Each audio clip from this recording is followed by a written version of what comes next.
Well, call it the tale of a hug and a handshake and a landmark bear hug in the Korean peninsula as both North and South Korea agree to give peace a chance. Nearly 1,500 kilometers away from the demilitarized zone in Korea, Prime Minister Modi and China's Xi Jinping met face-to-face for their first ever informal summit and the first meeting after the truce in Doklam.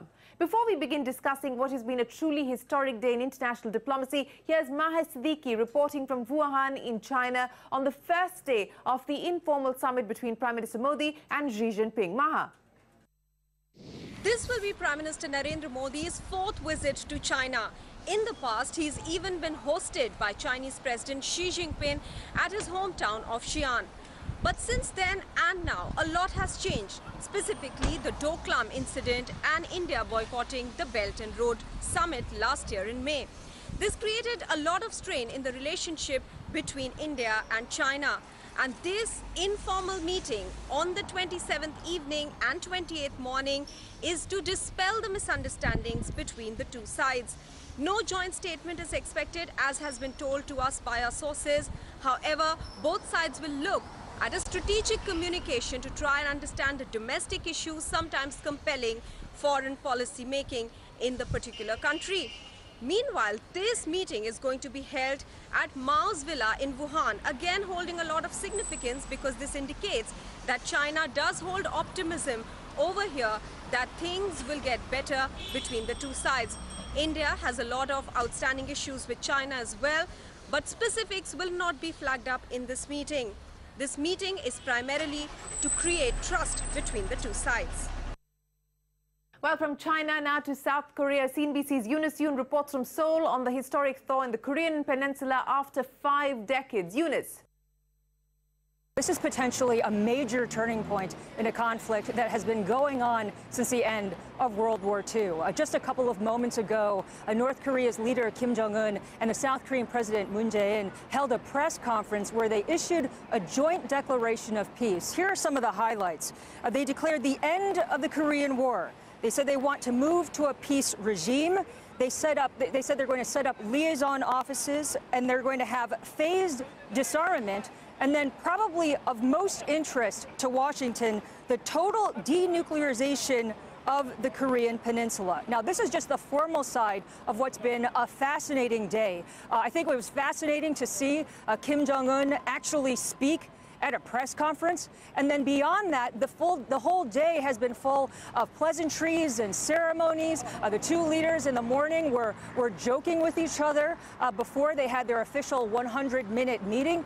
And also, Kim Jong-un even signed the guest book at the Peace House at the DMZ, where he wrote, "A new history begins now." And these pleasantries and ceremonies are continuing right now. The two are actually at dinner with their wives, where they're dining on a multi-course meal that includes Pyongyang-style noodles, as well as a dessert that has the map of the Korean peninsula on it. And I think this really sets the stage for what is going to be some very hard discussions, but could be a potentially interesting summit between the North Korean leader Kim Jong-un and President Trump.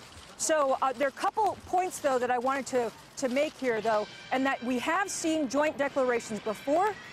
In the past, since 2000, there have been 2 other summits that have ended in similar language for joint declarations. We still don't know what the intentions are of Kim Jong-un and just how serious he is when it comes to these types of peace declarations. And there also were some vocabulary issues within the joint declaration. Some North Korea wonks will say that the use of peace treaty wasn't included. Instead, it's peace regime, so it gives North Korea potentially an out. So there are some other issues here that need to be worked out, but there are definitely reasons to be encouraged here. Well, joining us now to discuss the road ahead, 2 former senior diplomats, K.C. Singh and Pinak Chakravarti. Also joining us from Beijing, Ina Tanje, political and economic commentator. Gentlemen, appreciate you joining us. Ambassador Singh, let me start by asking you, what do you believe is the catalyst from the Chinese position to ensure that this informal summit does in fact take place? I'm quoting to you what the Chinese Vice Foreign Minister says. He says, "We want to come up with an overarching long-term vision for the next 100 years to deepen bilateral cooperation and properly handle our differences." How do you explain this meeting, given what a fractious year we've had between India and China? Well, the Chinese seem to treat 100 years or 1,000 years the way we deal with decades. You remember the famous statement of a Chinese prime minister when asked what he thought of the French Revolution. He said, "We are waiting for the results." So that's China for you. Now, what is driving them is different from what are the objectives. The objectives are, we share them. That's what we want. That's what Prime Minister said in his opening statement, which was a bit strange because for an informal summit, we saw pictures of a plenary because there were two delegations seated and they were opening statements. So I would call it a semi-official or a semi-informal thing. So not all that informal. It's not all that informal because there was a plenary and there was a prepared statement which was there. But what is driving is, we've been seeing a shift, the thaw, from about end of February when Foreign Secretary Gokhale went to China. He came back and wrote that letter to Cabinet Secretary saying we need a low-key participation in Dalai Lama's 60th anniversary of his arrival in India. So that's the process of where the give and take started. Where we started, we sent a signal that we are willing to distance, show some daylight between us and Dalai Lama, which is a major thing for China. And then it began thereafter. And more recently, Global Times, which is used as the bad policeman by China quite often, has been gushing about relationship with India, about change in India, change in China. So all that is, why is it happened? Now, a number of factors can be, we can argue and make a number of points. One is, of course, Trump. Trump has been putting his money where his mouth was. He started imposing duties. He said that it'll go further. There's economic aggression on us, intellectual property, etc., etc. Companies like ZTE, it's the second largest telecom company of China. If it doesn't get the chips from Qualcomm, it essentially kills its handset business because they can't go to somebody else. So Chinese are beginning to realize that this is not just a bluff. The Americans Trump may move further and be a disruptive force in terms of their export effort, in terms of their production. Now, if there's one thing the Chinese Communist Party is scared of, which is any disruption in the economy. Because that is the pact that they have, because then the control of the Communist Party itself is threatened. And second is, just to finish very quickly, is the détente between North and South Korea, which, as it happens, is happening on the same day that the meeting in Wuhan is there. Did the Chinese know about it? Is it a coincidence? But certainly the Chinese are concerned about it because the Prime Minister, the chairman of DPRK and the president of Korea, holding hands and crossing that artificial barrier, etc., would be driving a lot of concern in Beijing, because that's a buffer which China has used for decades to tie down Japan, tie down Americans, tie down Republic of Korea. Now, if there's reunification, it's an entirely new game in East Asia. Let me go across now to Mr. Chakravarti. Mr. Chakravarti, you just heard what Ambassador Singh had to say on the possible catalyst. You know, in terms of the timing, again, I go back to quoting the Chinese Vice Foreign Minister saying that this was not China's idea or India's idea. It was a joint idea that was conceived at the BRICS summit a week after, in fact, Doklam. So whether the date was fixed then, I don't know, but apparently this was decided at the BRICS summit. What do you make of this coming together, and what should we hope then in terms of the road ahead? Expectations are building up.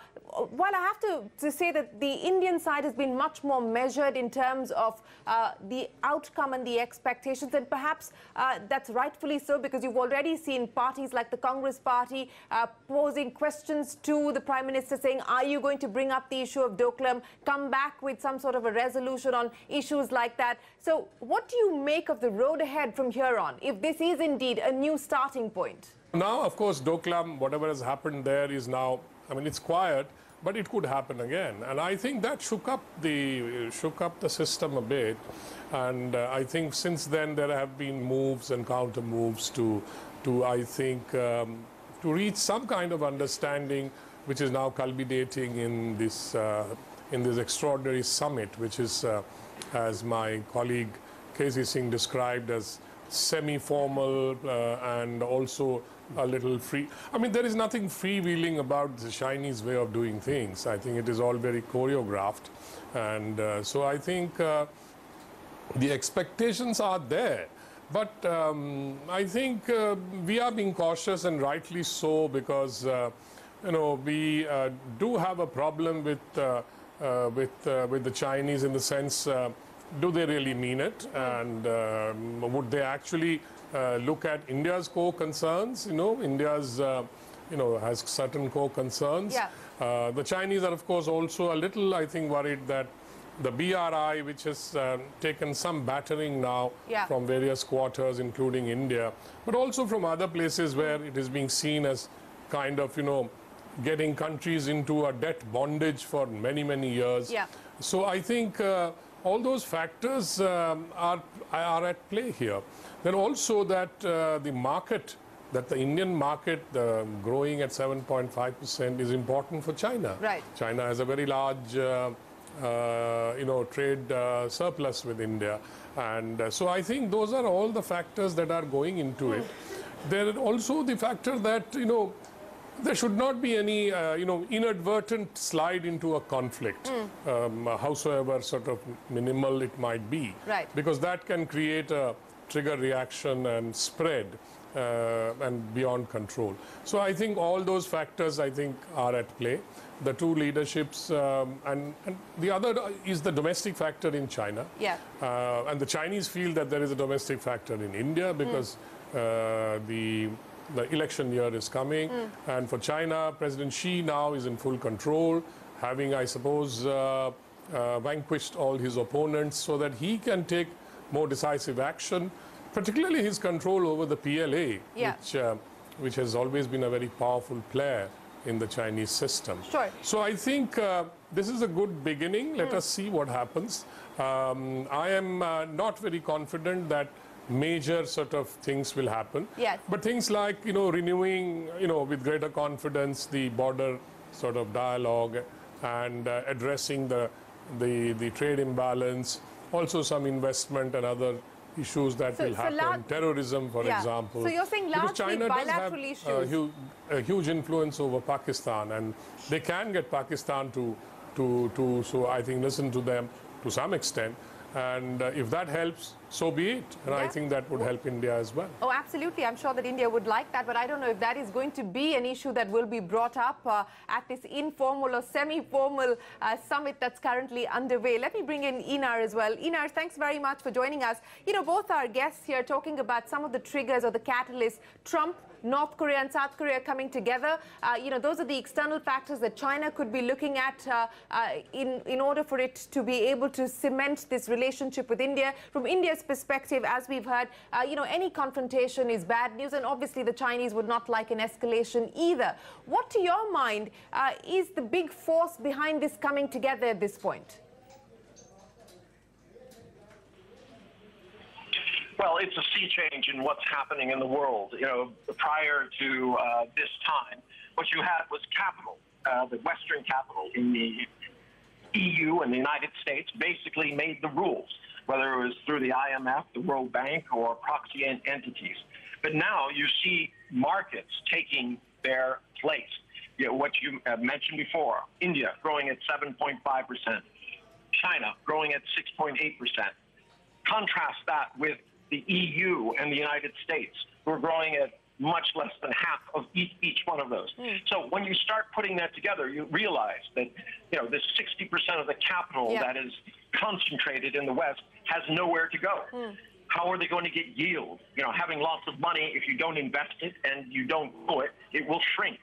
So therefore, they're in this position where China and India are 40% of the world population. And together, they have a larger middle-class population than the entire population of China and India. So when you start, the U.S. and Europe. So when you start looking at that, now is the time for China and India to get together and take equal seating instead of being kind of colonial leftovers. Sit at the table and say what it is that they need in order to grow. And the combination of India and China is absolutely frightening to many in the West because they now realize that they do not control the future simply because they have the money. They have to come to the table and talk to these things. So, yes, there are all sorts of issues. You can argue over goat pastures at Doklam. You can talk about national pride issues. But if China and India are going to prosper, they need to have a plan. They need to have leverage. And this leverage is not about leverage of China over India. It's India and China acting together to take their place in a multilateral world.